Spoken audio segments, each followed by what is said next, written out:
Coming soon to own on YouTube and Twitch. Every crazy Jordan Peele movie theory that might actually be true. Now, trying to think, all the Jordan Peele movies I seen, excuse me, I seen Nope, Get Out. Oh, there's one more I seen, but I seen all of them besides the newer one's not his. He just produced it. But I haven't seen him. But I seen the Get Out, Us, and Nope. I've seen those three. All of Jordan Peele's movies take place in the same universe. Get Out, Us, and Nope might actually be case files from the same version of America, one where the surface looks normal, but something deeply wrong is always running underneath it. In Get Out, that something is the Order of the Coagula, a secret society using neurosurgery.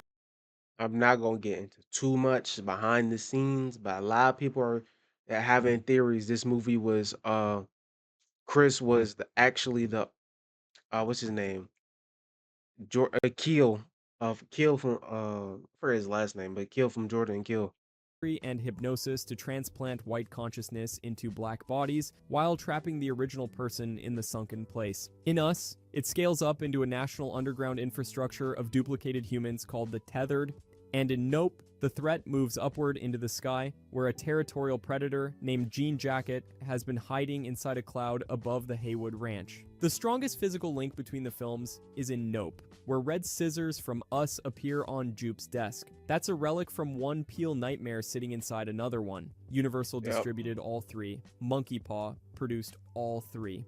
Michael Abels scored all three. Together, they grossed roughly $687 million worldwide. That's not a coincidence. Peele's cinematic universe is something that may actually exist. Chris is the deer in Get Out. The film opens with Rose hitting a deer on the road. Rose moves on Wait. The deer in Get Out. The film opens with Rose hitting a deer on the road. Rose moves on almost immediately. Chris walks over to the dying animal and stands there, clearly shaken. Peele alluded to a parallel between the deer and Chris, and between the deer and his mother, who died in a hit and run while he stayed home and didn't call for help fast enough. Then, Dean tells Chris he can't stand deer and would love to kill them all off. That line reframes everything. Chris was hunted from the moment Rose hit that animal. The deer becomes a trophy in the Armitage basement that watches. I got what he's putting down. He's symbolism of the deer. They want to hunt him because he's a black person. He think like, you feel me? I got Chris, it. while he's strapped to a chair, being prepared for auction. Then the arc closes. Chris tears the mounted deer head off the wall and uses the antlers. And that was symbolism of the deer fighting back for its life. To kill Dean. The trophy that represented his helplessness becomes the weapon that saves him. By the way, if you guys like movie content like this, I would really appreciate it if you subscribe. Me too. Give me Thanks. Anyways, Get Out and Being John Malkovich exist in the same universe. Being John Malkovich, released in 1999, is built around a hidden door that lets people enter John Malkovich's mind for 15 minutes. Get Out is built around the coagula, a procedure that plants a white buyer's consciousness inside a black host's body while the original person gets buried in the sunken place. Two completely different movies, same horrifying concept. And then there's Catherine Keener. In Being John Malkovich, she plays Maxine, the woman who turns brain access into a paid business. In Get Out, she plays Missy Armitage, the psychiatrist who sends Chris into the sunken place with a spoon and a teacup. Peele casted her in her second Living in Someone Else's Brain movie. When a fan brought the theory to him in Vanity Fair, Peele said he loved it, had told Spike Jonze about it, and finished by saying that as far as he was concerned, it was true. Being John Malkovich ends with Craig trapped inside a child, watching life through someone else's eyes with no control. That's functionally the same fate Chris nearly faces in Get Out. Rose stopped the cop from checking Chris's ID to avoid a paper trail. On a first watch, the scene looks heroic. Rose pushes back when the officer asks for Chris's ID, even though she was driving. On a second watch, it's the opposite. Peele hinted in Vanity Fair that Rose wasn't protecting Chris's dignity. She was protecting the Armitage operation from documentation. If the officer logs Chris's name and connects him to Rose in the route, there's a verifiable trail linking Chris to the estate. Because when he goes missing, the officer was the last one to ring him up with her. state once he disappears. The whole operation depends on victims vanishing cleanly. She's Yep. already working the kidnapping at the side of the road. Her performance gives Chris a reason to trust her, but it also eliminates the one neutral outsider who could have attached his identity to the destination. The Armitages cared about Chris quitting smoking because they wanted a perfect vessel. That's not even theory. That's just actually what happened in the movie. Before Chris even arrives, Rose is already breaking cigarettes out of his mouth. Dean mentions Missy hypnotized him to quit. Missy offers to do the same for Chris. Then she catches him smoking at night and uses that exact moment to send him to the sunken place. The cigarettes aren't a character quirk, they're a surgical liability. The CDC confirms smoking harms nearly every organ. The World Health Organization links smoking to significantly higher post-surgical complication rates. But that's not even a theory. That's just part of the plot. The American College of Surgeons connects it to impaired wound healing. The coagula requires opening Chris's skull and implanting Jim Hudson's tissue. A compromised body reduces vessel value and surgical safety. Hudson specifically wants Chris's eyes and artistic vision, and smoking is medically linked to eye disease. Every time Rose breaks a cigarette, she's performing quality control. The Secret Society and Get Out may be connected to the tethered experiment in Us. Both films are built around hidden American institutions using human bodies as vessels for control.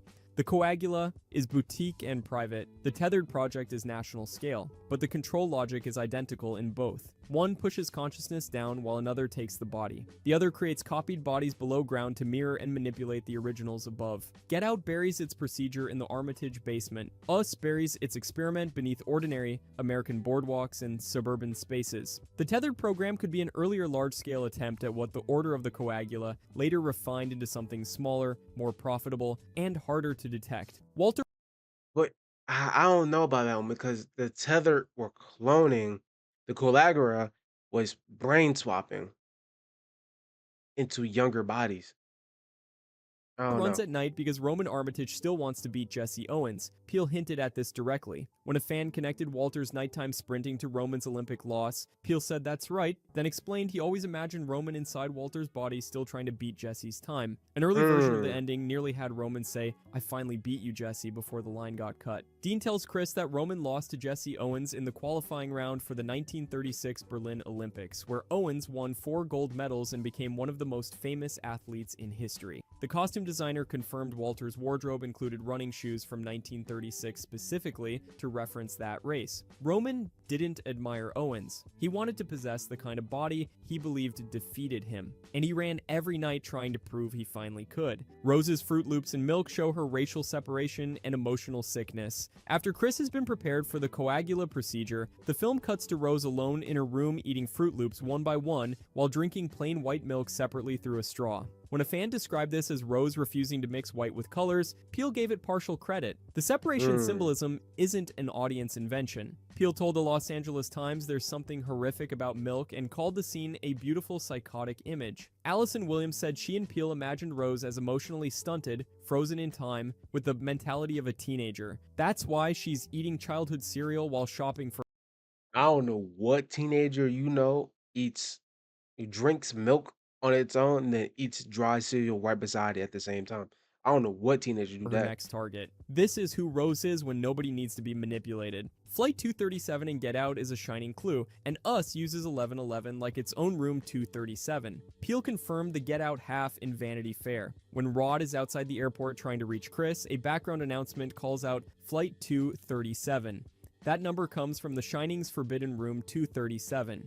Peele planted it as a Kubrick Easter egg, signaling that audiences should read background details as carefully as the main plot. Us builds its own version of the same system. Young Adelaide sees a man holding a sign reading Jeremiah 11:11 before entering the funhouse and meeting her double. The bedroom clock reads 11:11 before the home invasion. The baseball broadcast ties at 11:11. Jeremiah 11:11 warns that disaster will come and no one can escape it. But the number also looks like the movie's subject. 2 11s side by side, doubles standing next to doubles, one America above ground and one beneath it. Jean Jacket is an undiscovered Earth creature. OJ figures out the saucer is a living organism. He names it after an unruly horse and survives by applying animal handling laws.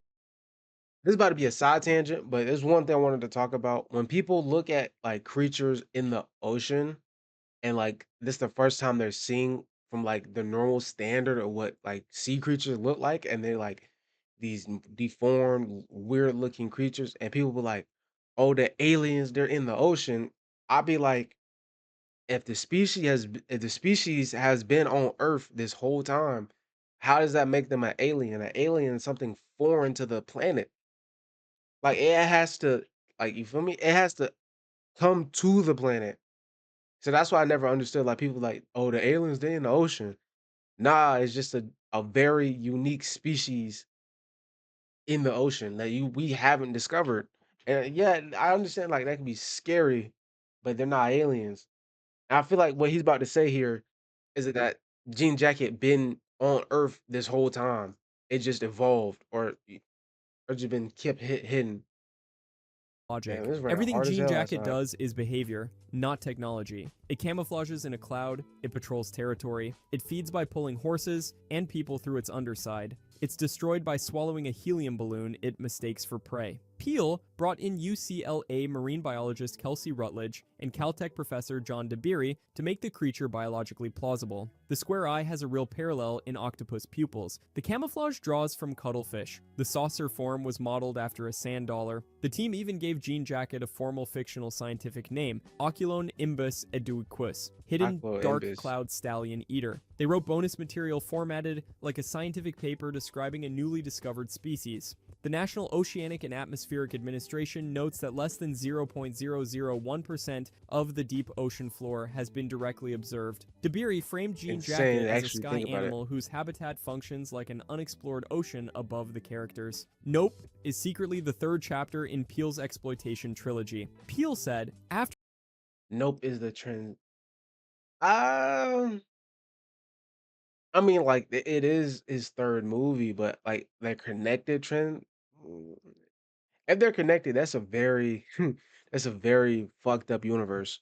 Get Out that each planned social thriller would focus on a different social demon. Get Out is about race and bodily exploitation. Yep, Us is about class, privilege, and buried suffering. Nope yep, is about spectacle and what happens when humans turn everything around them into content. The thesis starts true. before Jean Jacket arrives. The film opens with the unnamed black jockey in Edward Muybridge's historic horse photography, a real early performer whose image was circulated without his identity receiving equal recognition. The pattern repeats everywhere. Gordy the Chimp was turned into a sitcom star until the environment pushed him past a breaking point. Jupe converts his childhood massacre into a live alien attraction. The TMZ writer shows up caring only about footage. PEELE described the Gordy sequence as being about exploitation and rage at the industry. The three films scale outward cleanly. Get Out is intimate and domestic. Us is national and subterranean. Nope is cinematic and cultural. Jean Jacket is a biblical angel. The film announces its intentions in the first frame.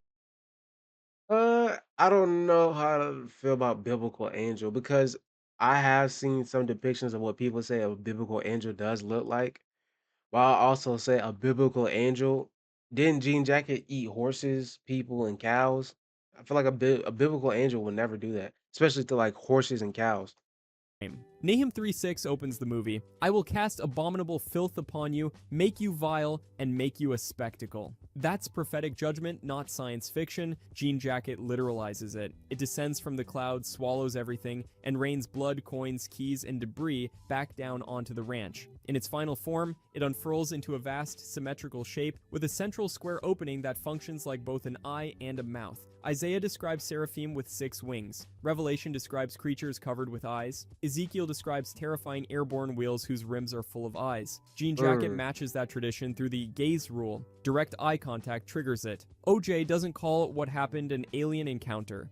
He calls it a bad miracle. The design lineage also connects directly to the angels from Neon Genesis Evangelion, whose biomechanical forms are rooted in biblical imagery. Jean Jacket represents the audience. PEELE built Nope around the nature of spectacle and the insidious nature of attention. Jean Jacket survives through attention. It kills when people look directly at it.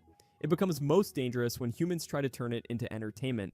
Jupe's Star Lasso experience is the clearest example. He seats a paying crowd beneath it. Jean Jacket arrives early and consumes all of them. The people who came to watch become the thing being watched and then swallowed. Antlers Hulse walks into its path because spectacle has become more important to him than survival. The opening Nahum verse frames being made a spectacle as punishment. The creature's body reinforces the same reading. The opening credits appear to be seen through Jean Jacket's eye looking outward, a monster organized entirely around eyes, lenses, and attention. The upright shoe in Nope saved Jupe's life. During the Gordy's home massacre, young Jupe hides under a table and locks onto one sneaker, standing upright on its heel in an impossible position. PEELE called it an impossible shot, an impossible moment, and a bad miracle. That shoe is what Jupe stares at instead of Gordy's face. That matters because the film's animal behavior logic says direct eye contact signals threat. A scientific report study on non-human primates found that eye contact functions as an implicit signal of threat and is linked to imminent physical aggression. Jupe didn't make sustained eye contact with Gordy because the shoe held his focus. He survived. But he took the wrong lesson and preserved the shoe behind glass as proof he was chosen. When Jean Jacket arrives, he applies that same logic and stages the Star Lasso experience, believing a special relationship will protect him again. Jupe is trying to fix the Gordy trauma by taming Jean Jacket. His office is a shrine to the massacre. He preserved memorabilia. He has the shoe behind glass. He retells the event through a Saturday Night Live sketch. He turns the worst thing that ever happened to him into entertainment for guests. When Jean Jacket appears above his theme park,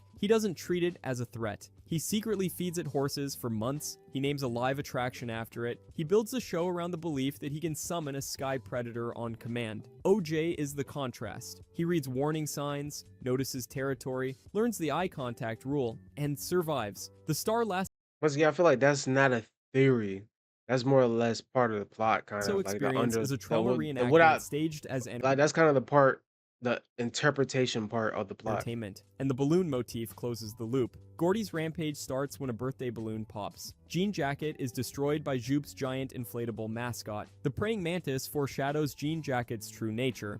During the surveillance camera trap, one camera shuts down from Jean Jacket's electrical interference. The second gets blocked by a praying mantis sitting directly on the lens. The first real attempt to film the alien fails through a living creature, making the camera useless. Real mantises are camouflaged predators. Britannica describes them as insects that disguise themselves as leaves, twigs, and flowers to ambush prey. Jean Jacket does the same thing at massive scale. It presents as a saucer-shaped UFO and hides behind a stationary cloud. VFX supervisor Guillaume Rocheron described it as a perfect predator for this environment with no engine, riding wind and air currents, using the cloud as cover. The mantis forces the audience to stop treating the frame as clean evidence and notice a living organism interrupting the act of filming, which is exactly what the film later demands when the characters realize the UFO is an animal. Jean Jacket's eye resembles an old-fashioned camera.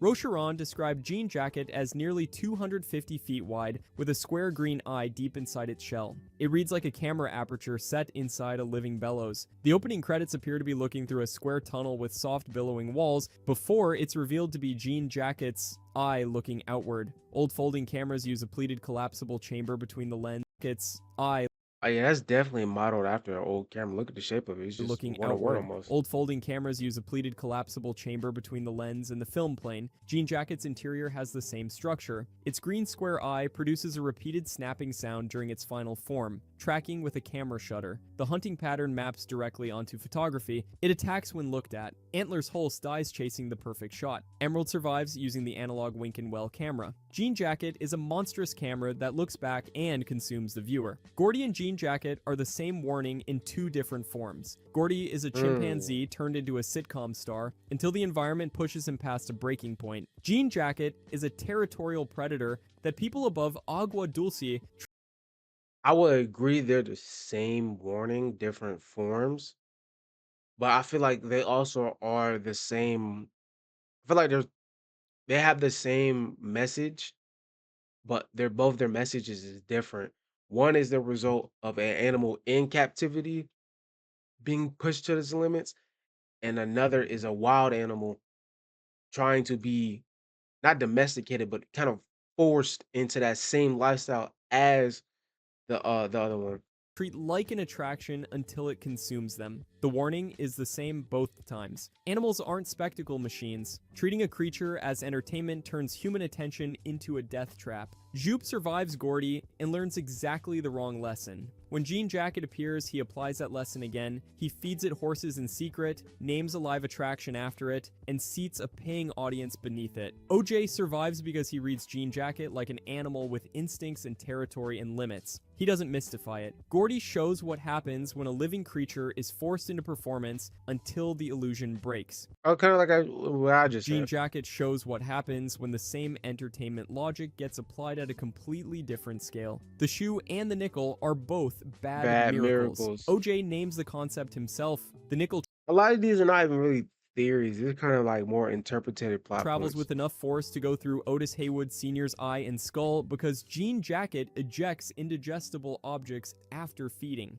An everyday 5-cent coin becomes fatal because of a creature's digestive limits. The shoe lands upright on its heel during the Gordy massacre and stands there while the set collapses around it. PEELE said the shoe is the moment Jupe checks out of the trauma. Both objects connect to looking. Jupe stares at the shoe instead of Gordy's face. The nickel enters Otis Sr. through the eye before the film has even established that looking at the sky creature can be deadly. Both become artifacts after the fact. Jupe preserves the shoe behind glass. Emerald later uses coins at the Winkin Well to photograph Jean Jacket. Money, looking, trauma, and documentation all tied together through the same object category that killed her father. Adelaide and Us had been waiting for Red to come back. The ending changes everything.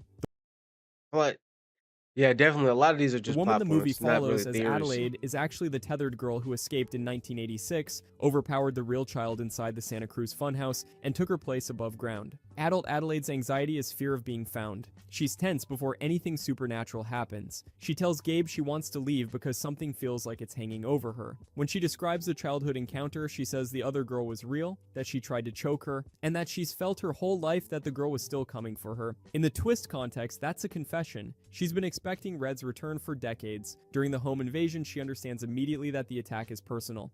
Red confirms the build-up in her first monologue. She never stopped thinking about Adelaide. The return wasn't a surprise to either of them. Jason knows Adelaide's secret. PEELE described Jason as the wizard of the Wilson family, the one who can see through the veil. He's masked, quiet, fire-obsessed, and unusually perceptive. His relationship with Pluto is the most telling part. Jason learns to use the mirroring deliberately, walking backward with his arms extended until Pluto copies him into the fire. He understands the tethered system on a physical level before most characters understand it intellectually. Then he's taken into the underpass. When Adelaide opens the locker, the screenplay says Jason is trembling, frozen, and that he heard. Adelaide reaches for him, shakes him, smears blood across his cheek, and insists everything will be like before. That's not normal comfort. In the ambulance, Jason watches his mother and puts the mask up between them. PEELE confirmed that final look is intentional. Jason can see through the veil, and by the end of the film, he has every reason to. The Wilson children are the real successful result of the tethered experiment. Red explains the failure clearly. They copied human bodies but couldn't fully replicate the soul.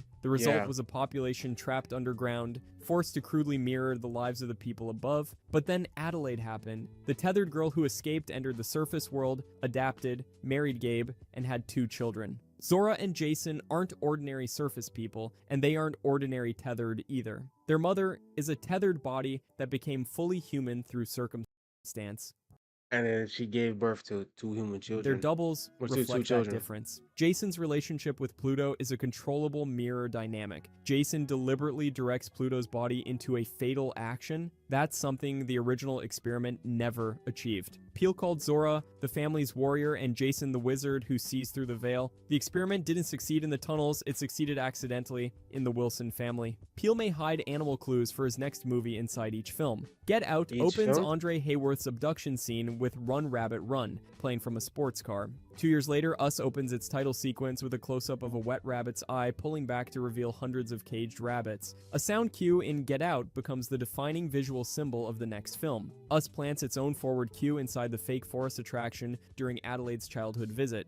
The setting is decorated with deer, rabbits, and eagles, plus a cast plastic owl that jumps out from the darkness. And Nope is built entirely around animals. Horses, a chimpanzee. Jean Jacket understood through animal behavior. PEELE confirmed the Us scissors Easter egg sitting on Jupe's desk in Nope proving he places objects from one film inside the next as a deliberate connection. The most discussed candidate for the next animal clue is the praying mantis that blocks the surveillance camera at the exact moment the jean jacket trap should have worked. That's either a great piece of blocking, or it's PEELE leaving a small creature-shaped door open for whatever comes next.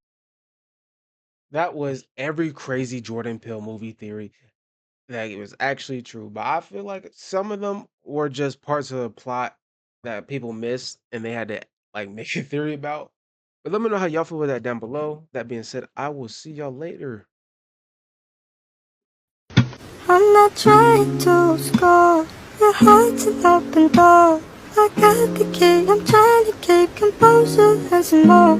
I know you want some more. Oh, oh. Can your body hear me? Want you to feel